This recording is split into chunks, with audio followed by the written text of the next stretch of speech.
Welcome to the Deep Dive. Today, we're unpacking a topic that really touches so many lives and, shapes the nation: the evolving landscape of Canadian immigration. That's right. We've gathered insights from official government sources like the 2025-2027 Immigration Levels Plan, the IRCC's departmental plan, and also looked at practical observations from immigration news sites and what people are actually saying in online communities. Exactly. Our mission today is really to distill the most important changes in Canada's immigration policies, try to understand the why behind them, and explore how they're impacting individuals and, well, the country's future. It's a really dynamic picture, and we'll help you connect the dots between that high-level policy and the real-life outcomes. Okay, let's unpack this. You might have heard chatter about Canada adjusting its population growth recently, but what's really driving these, pretty significant shifts right now? Well, what's fascinating here is the government's very explicit rationale. They're talking about reducing the increased pressure on things like housing, social services, other infrastructure, and we're actually already seeing results. Statistics Canada has reported a significant slowdown in population growth. The slowdown, okay. And that's largely driven by fewer temporary and permanent residents being admitted. How significant are we talking? Does it feel like a big change compared to Canada's usual stance? It's quite striking, actually. So from January 1st to April 1st, 2025, the number of temporary residents in Canada actually fell by over 61,000. Fell, wow. Yeah. We haven't seen a quarterly increase that small since Q3 2020, during the peak COVID border restrictions, or even going back further to Q3 2014. Just for context, Canada's population averaged about 0.3% growth per quarter between 2001 and 2024. And this marks the sixth consecutive quarter of slowing population growth since these changes were announced. It feels very intentional. Next quarter, okay.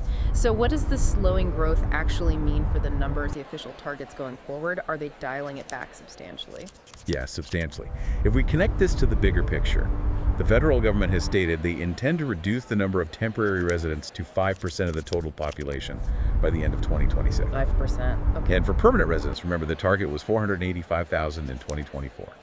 Well, the 2025-27 levels plan drops that to 385,000 for 2025. Wow, that's nearly 100,000 less. Exactly. And there are further notional reductions planned for 2026, down to 380,000 and 365,000 in 2027.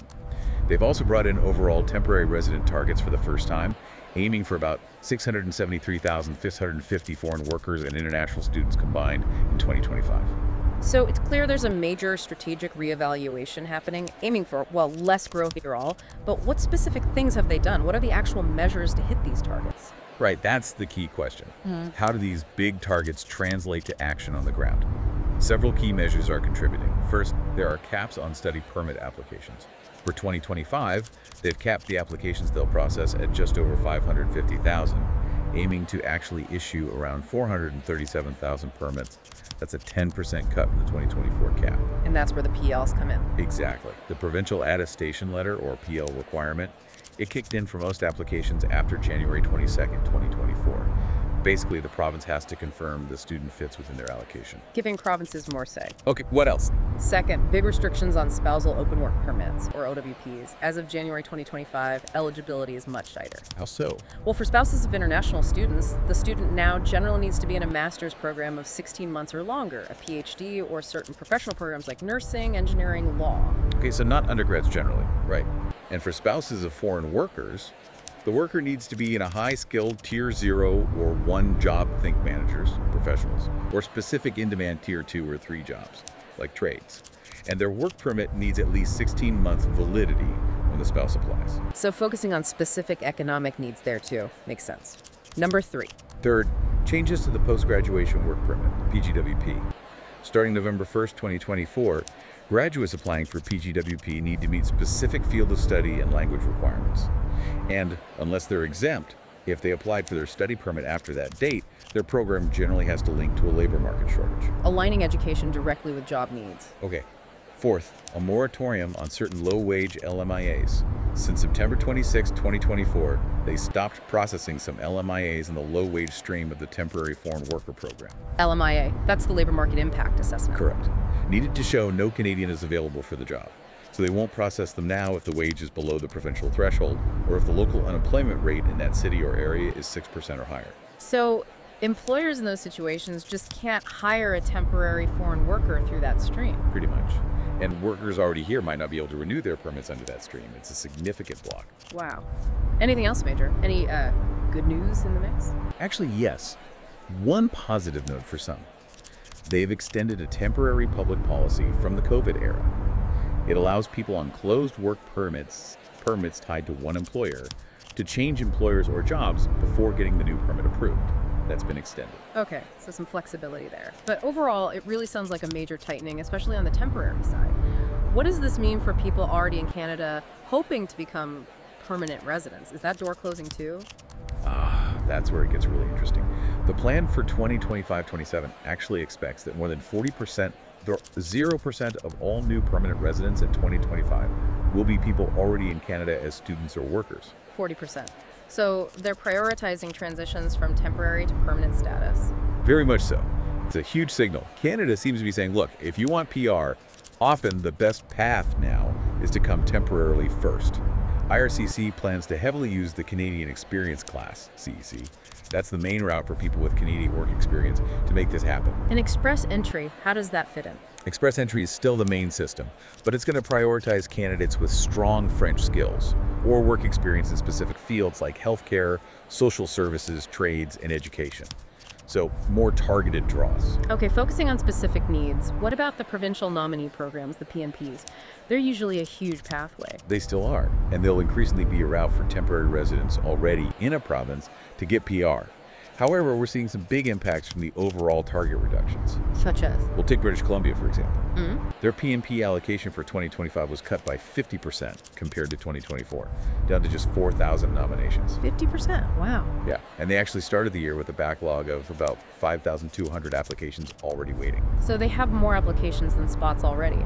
Exactly. Yeah. So BC is focusing its limited spots on healthcare workers, entrepreneurs, high-impact candidates.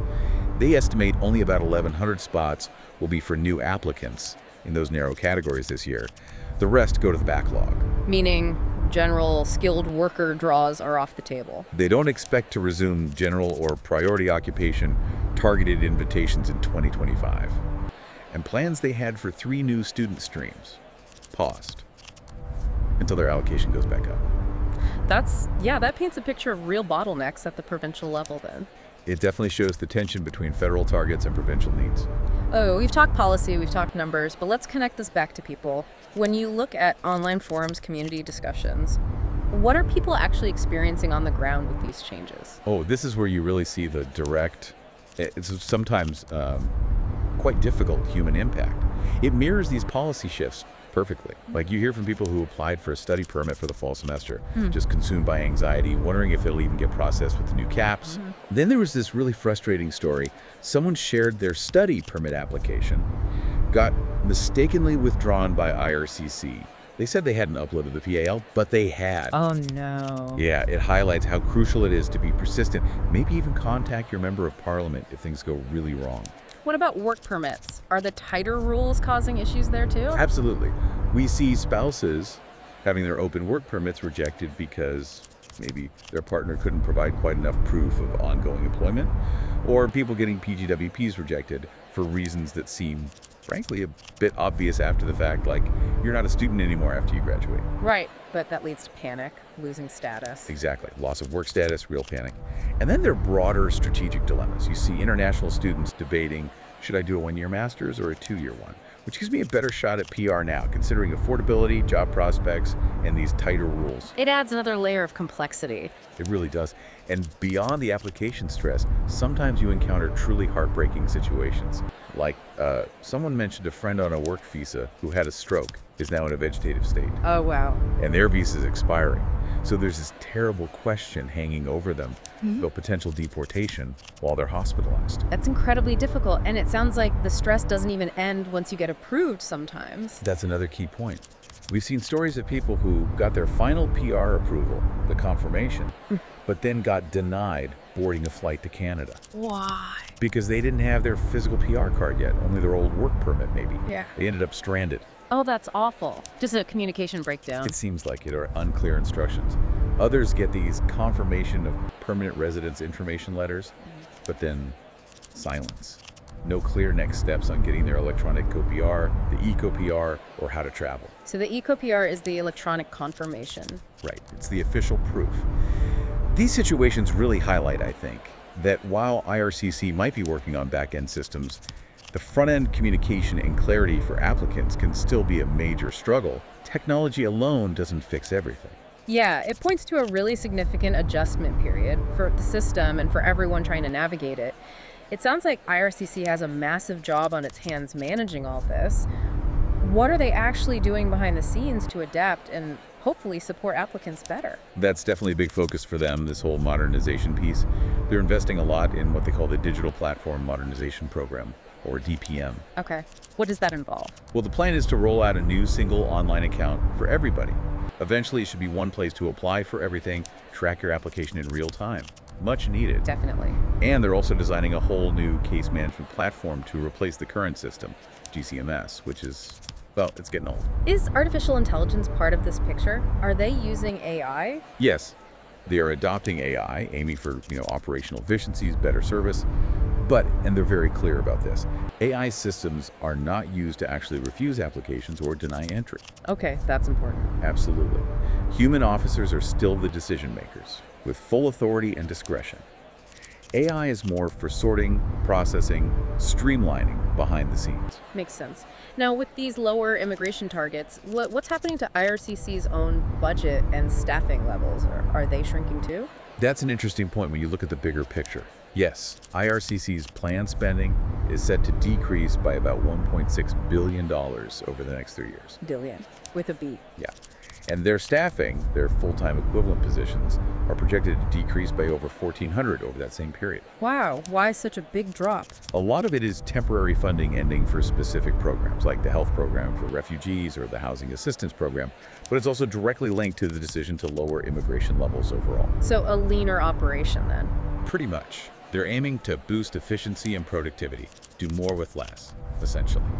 It feels like a shift from just managing massive growth to optimizing a more controlled flow. Are there any other sort of innovations or priorities we should know about? Where else are they focusing? Yeah, a couple of things stand out. They're really pushing to increase the number of Francophone newcomers settling outside Quebec. The goal is 8.5% of all permanent residents by 2025. That's a significant cultural goal. Okay. And they're piloting this interesting data-driven tool called GeoMatch with Stanford University. GeoMatch. Yeah, it's supposed to give personalized recommendations to economic immigrants about where in Canada they might have the best shot at strong economic success based on data. Huh, trying to guide settlement patterns more effectively. Exactly. So it's this mix of, careful planning, digital upgrades, and these very targeted strategies. It's not just about cutting numbers, but trying to make the system more targeted and maybe sustainable. So putting it all together, Canada's immigration landscape is definitely undergoing a major recalibration. We're seeing it from the national targets right down to the hurdles individuals face. It's a system trying to balance economic needs, community capacity, humanitarian promises, but with a clear tilt towards more managed, controlled growth now. Indeed. This deep dive really shows this complex dance between policy tweaks, tech upgrades, all aimed at creating, I suppose, a more sustainable, integrated immigration system for the future. The challenge, as always, is making these changes work effectively, both for the government managing the system and, crucially, for every single person hoping to build a life here in Canada. So thinking about everything we've discussed, Yeah. what stands out to you as maybe the most significant takeaway from all these changes? And how might these shifts really redefine what it means to start a new life in Canada in the years ahead? Definitely something to ponder as you go about your day.